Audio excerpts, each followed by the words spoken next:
in red, this is the iron of the returnio. The purpose is focusing the magnetic flux of the solenoid magnet, which is this round wire stuff.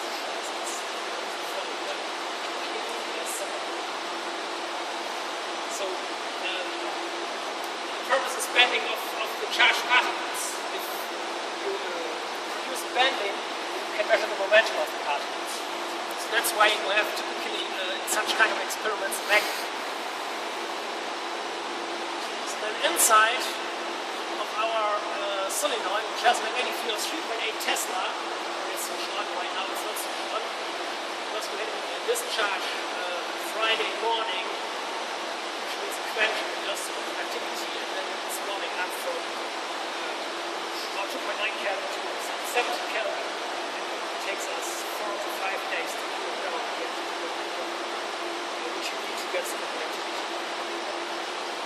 So inside you have then the hadronic calorimeter, which is the receiver, and then inside this cryostat you have first the hadronic calorimeter, which is basically brass, simply brass metal as passive material when the particles make shower, and then you have slits inside this brass where you have scintillators in, and in the end of the scintillators you have the photomultipliers for it.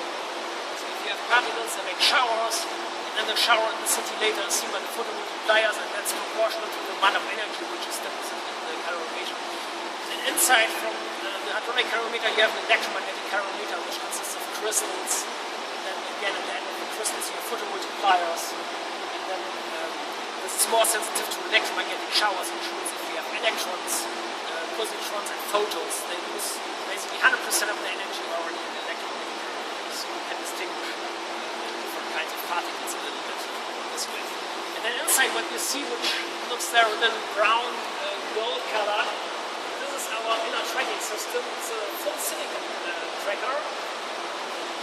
The surface, if you would put it in one plane, you would have something like about 240 square meters of silicon. So that's the biggest silicon detector in the world, bigger than the Atlas detector.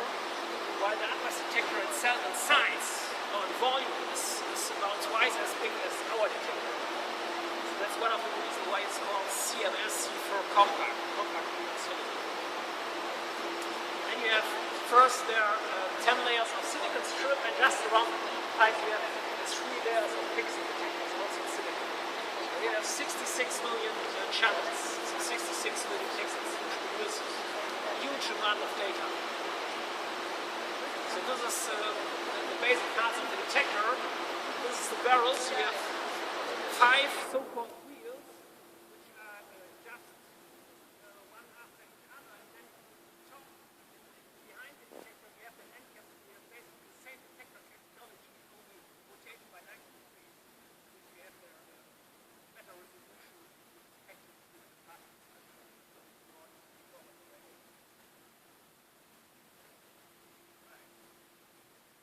So what is the actual difference between the stuff that you guys do here and the stuff they do at Atlas?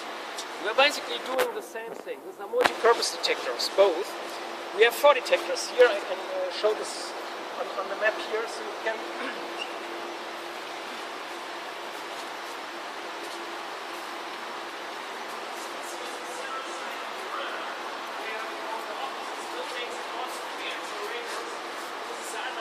Sorry.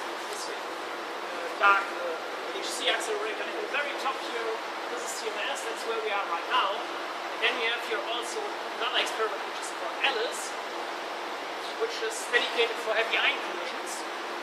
We can also measure it as well as Atlas, but they are dedicated for it, so they can do it a little bit better. And we have another experiment here which is called LHCb, which is dedicated for B physics.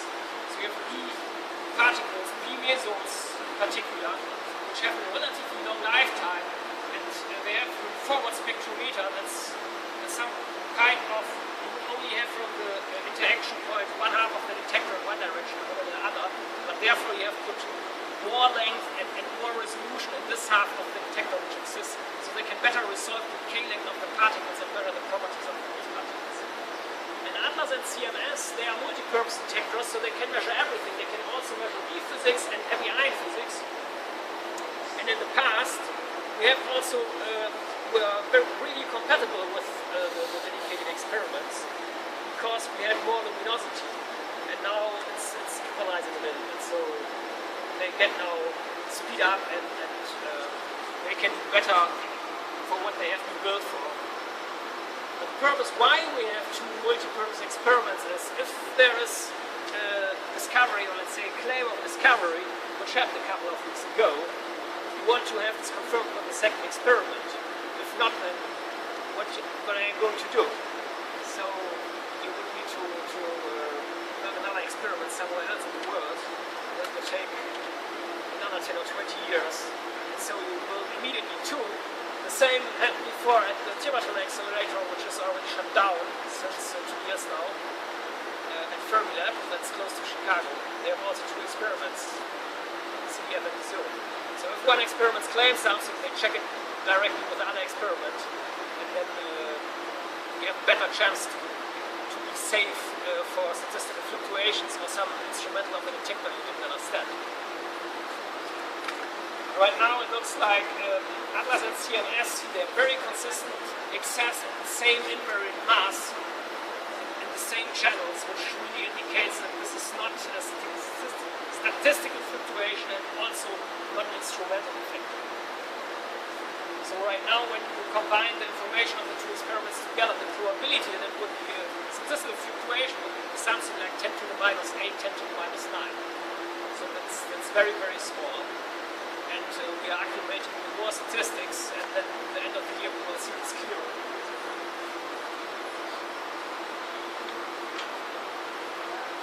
So what you see now is the acceleration chain when the protons are produced. First you have here the proton synchrotron, where the protons are accelerated to center of mass energy of 25 GeV. Then the protons are injected into the superproton synchrotron, where they are accelerated to an energy of 450 GeV. And then they are injected in both directions into the big LHC ring, this 27 kilometer ring here. And then they are accelerated from 450 GeV to 4 TeV center of mass energy this year. And once you have reached the nominal energy, then you go into collision. So you steer the two beams against each other at the 4 experiments, and then you produce the collisions and measure your events, your scattering events. And this whole acceleration procedure that takes about 1 hour and a half. Depends a little bit on the acceleration. And then you have also, by the way, here from the SPS a transfer line which shoots here the proton onto a fixed target, just a block of metal to produce neutrinos. And then the neutrinos are sent directly to the Gran Sasso underground laboratory. You have presumably heard from this claim they had in the past that they thought that the neutrinos had superluminal, so faster than the speed of light propagation. But apparently it turned out to be in a systematic problem. But here are the neutrinos produced then shot to Gran Sasso, which is about 700 kilometers far away from here. How they are directed in these directions? How they are? So the proton beam goes into the metal block and produces all different kinds of particles. And then you choose, for example, pions, charged pions, which you can still direct. With magnetic field? Yeah, with magnetic field. And these pions will decay. And this decay produces neutrino. And then also the neutrinos, they are not exactly going into the direction of the pions. But these pions have very high energy. They are very boosted in one direction. We have some kind of a distribution, and the maximum of this distribution is exactly oriented to the Gran Sasso. But it goes through the ground. It goes just straight. I mean, you can ignore gravity. It will not make a millimeter difference on this 700 meters. And then they detect it in Italy. Right. In this laboratory. And then they measure the time when they have been sent here at CERN. So when the pions have been produced, and measure them with GPS when the neutrinos arrive. But it's a tricky thing because a lot of equations enter there. The GPS already enters general relativity, so it's a tricky thing. But right now the status is that it seems to be systematic, so there's no worry. I was from the very beginning skeptical because you have also supernova explosions. The last one was 1987. And so they exploded a couple of days. And then you don't get radiation anymore. So you get 2 days, you get their flow of all kinds of particles, protons, neutrinos, and so on. You measure it here and there. If you would have such a superluminal propagation of particles, you would have, for a much longer time, maybe a whole year, you would have measured from the supernova particles. But that didn't happen. And therefore, I was skeptical